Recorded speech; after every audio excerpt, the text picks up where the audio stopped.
گمراہ کرنے کے دو طریقے ہیں. شیطان یا تو آپ کو گناہوں میں ڈال دے گا, نبی سے دور کر دے گا, اللہ سے دور کر دے گا, الحاد کی طرف لے کے جائے گا, زنا شراب کباب میں لگا دے گا. یہ طریقہ شیطان کے لیے آسان, یعنی یہ عام طریقہ ہے, آسان تو نہیں کہہ سکتے, کامن طریقہ شیطان کے لیے کیا ہے, یہی ہے. نارمل لوگوں پہ یہ طریقہ وہ ٹرائی مارتا ہے. جوان آدمی ہوگا, اس میں شہوت ہوگی, ادھر ادھر بد نظری کروائے گا, فوش فلمیں دکھوائے گا, شراب کباب نماز چھڑوا دے گا. یہ کامن طریقہ ہے. لیکن شیطان کے پاس ایک الگ پیکیج ہے. وہ پیکیج ہے مذہبی لوگوں کے لیے, کیونکہ جن کے دلوں میں اللہ رسول کی محبت پیدا ہوتی ہے تو اس محبت کو پھر غلط رخ پہ لے کے جانا. آپ نے دیکھا ہوگا نا ہمارے ملک میں تقریریں, اڑا دو, مار دو, قتل کر دو, نبی کے نام پہ یہ کر دو, نبی کے نام پہ دھماکہ کر دو, نبی کے نام پہ گردن اڑا دو, گردن لے کے آ جاؤ. لوگ جوش میں آتے ہیں کیونکہ یہ سارے کام ہو کس کے نام پہ رہے ہیں, نبی کے نام پہ. وہ سمجھتے ہیں اس سے نبی خوش ہو جائیں گے. نبی کے نام پہ تھپڑ مار دیا اس کو, نبی کے نام پہ روڈ بلاک کر دیے, نبی کے نام پہ لوگوں کے جینا حرام کر دیا, نبی کے نام پہ گستاخی کا فتویٰ لگا کے. وہ جو آیا تھا ایک غیر ملکی, جس نے بیچارے نے پوسٹر پھاڑا تھا, جس کو یہ نہیں پتا تھا کہ اس پہ اللہ کے نبی کا نام لکھا ہوا ہے, نہ اس کی توہین کی نیت تھی, اس کو مار دیا, جلا دیا اس کو. یہ سارے کام کس کے نام پہ ہو رہے ہیں, نبی کے نام پہ. تو یہ جو جذباتی لوگ ہوتے ہیں نا, یہ ان چیزوں سے متاثر, اور عوام میں اکثریت ایسی ہی ہوتی ہے. مولانا اشرف علی تھانوی رحمہ اللہ کے ایک ملفوظ ہمیشہ یاد رکھو کہ عوام محققین کے اکثر خلاف ہی ہوتی ہے. جو محقق علماء ہے نا, کیونکہ وہ ڈیپ میں تحقیق میں جا کے ایک بیلنس رائے قائم کرتے ہیں جو عوام کی سمجھ میں آتی نہیں ہے, کیونکہ نہ ان کے پاس وہ تحقیق ہوتی ہے, نہ ان کو اعتدال والی بات سمجھ میں آتی ہے. وہ کہتے ہیں یار کلابے ملاؤ, بس کیا ملاؤ, کلابے ملاؤ. تو یہ محبت, اس کی بالکل سادہ مثال ہے, ابا کے جنازے میں جو رو زیادہ رہا ہو اس کو لوگ سمجھتے ہیں اس کے دل میں محبت زیادہ تھی, حالانکہ ایک دھیلا اس نے خرچ نہیں کیا ہوگا, ابا کی خدمت نہیں کی ہوگی. جس بیچارے نے صبح و شام خدمت کی اور صبح و شام ابا کے, ہو سکتا ہے وہ 2 آنسو نکال رہا ہو, اس کے 2 آنسو اور وہ ضبط کر کے کھڑا ہوا ہو. بتاؤ لوگوں کو پسند کون آئے گا؟ آپ لوگ چپ کیوں بیٹھے ہو؟ وہ زیادہ پسند آئے گا جو ہی ہڑا. اب کوئی اس کو سائڈ پہ لے جائے, یار تجھے بڑا غم ہوا, مانتے ہیں, کیا کیا ہے تو نے ابا کے لیے؟ ابا 10 دن ہاسپٹل میں تھے تو کتنے گھنٹے تو ابا کے پاس جا کے بیٹھا ہے. جو تحقیق کرے گا نا وہ یوں ڈیپ میں جائے گا.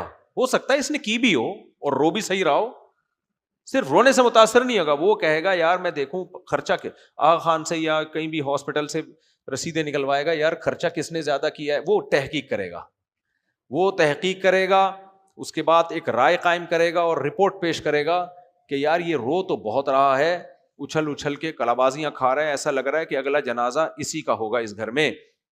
لیکن رپورٹ یہ بتا رہی ہے, تحقیق یہ بتا رہی ہے کہ خدمت اس نے زیادہ کی ہے جو کم رو رہا ہے.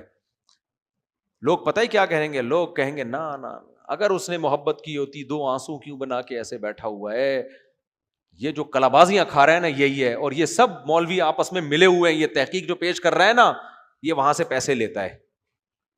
اس کو اس دوسرے نے جس کو کم رونا آ رہا ہے اس نے پیسے کھلائے ہیں. عوام کا یہ مزاج ہے, سمجھ رہے ہو کہ نہیں سمجھ رہے؟ تو آپ اس مزاج کو ختم کرو, یہ کوئی اچھا مزاج نہیں ہوتا. تو ساری گمراہیاں اسی بیس پہ پیدا ہوئی ہیں, کسی سے عقیدت میں پاگل یا کسی سے محبت میں پاگل. تو اب کیا مسئلہ ہے, میں اس کو اتنا ٹاپک کو اس لیے اچھال رہا ہوں کہ یہی گمراہی اس امت میں بھی آئی ہے. نبی نے کب کہا کہ میرے نام پہ بندوں کو قتل کرنا شروع کر دو؟ نبی کے دور میں جو گستاخیاں ہوئی ہیں تو کس نوعیت کی گستاخیاں تھیں؟ گستاخی کرنے والے کی نیت تھی یا نہیں تھی؟ اس کے سابق اعمال کیا بتاتے ہیں کہ وہ گستاخ ہو بھی سکتا ہے کہ نہیں ہو سکتا.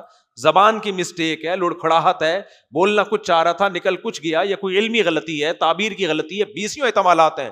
نہیں, نبی کے نام, نبی جو ہے ہم نبی کے عشق میں پاگل ہیں. صحابہ کیا پاگل ہوئے تھے؟ معاذ اللہ. نبی صلی اللہ علیہ وسلم نے فرمایا ایک شخص کی سواری گم گئی, ایک شخص کی سواری گم گئی اور دوبارہ ملی تو وہ اتنا دماغ اس کا آؤٹ ہوا کہ غلطی سے اس کی زبان سے خوشی سے یہ نکلا, اللہ تو میرا بندہ میں تیرا خدا. یہ حدیث کے الفاظ ہیں.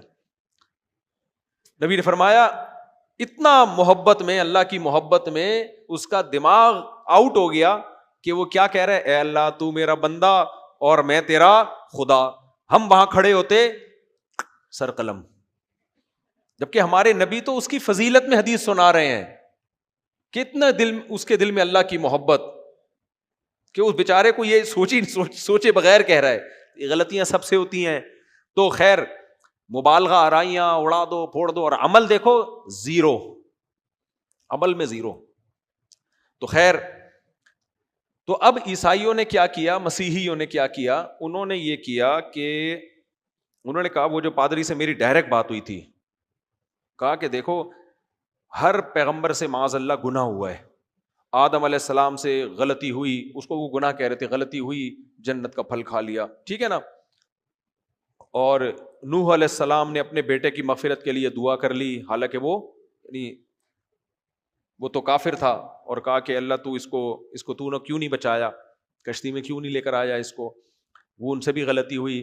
پھر یونس علیہ السلام سے غلطی ہوئی, اللہ کی اجازت کے بغیر وطن چھوڑ دیا. موسیٰ علیہ السلام سے غلطی ہوئی, ایک بندے کو مکہ مارا تھا, بندہ کلٹی, ٹھیک ہے نا. اس طرح کی غلطیاں وہ بیان کرنے لگے. تو پھر اللہ نے سوچا کہ ایک ایسا پیغمبر جو معصوم ہو, جو تمام غلطیوں سے پاک. تو چونکہ بشر میں غلطیوں کا امکان ہوتا ہے, اس لیے اللہ نے اپنا کلمہ مریم کے پیٹ میں رحم میں ڈالا, سیدہ مریم کے, اور وہ کلمہ جسم بن کے دنیا میں آیا. تو وہ اللہ کا کلمہ, یعنی اللہ ہی کی ذات سے نکلا ہوا ایک کلمہ ہے. کتنی پیچیدہ فضول بات ہے یا نہیں ہے؟ کیا مطلب اللہ کا کلمہ مجسم ہوا؟ بھائی یہ جو اللہ نے قرآن میں یا تورات میں کہا ہے کہ عیسیٰ اللہ کے کلمہ ہیں, تو کلمہ کا مطلب کلمہ کن کی طاقت سے پیدا ہوئے ہیں, اس لیے ان کو مجازن اللہ کا کلمہ کہا گیا. کہتے نہیں, ہم کہتے ہیں نا کہ یہ تو فلاں نے اپنی قدرت سے پیدا کیا, یہ تو اس کی قدرت ہے. یہ کیا ہے؟ اس کی قدرت ہے, کیونکہ ایک عام روٹین سے ہٹ کے بنائی ہے. یہ تو اس کا کمال ہے. اب آپ کو اللہ کا کمال, اللہ کی ایک صفت ہے, وہ اللہ کی ذات سے وہ صفت نکل کے جسم بن کے دنیا میں آ گئی. عجیب سی بات ہوگی کہ نہیں ہوگی؟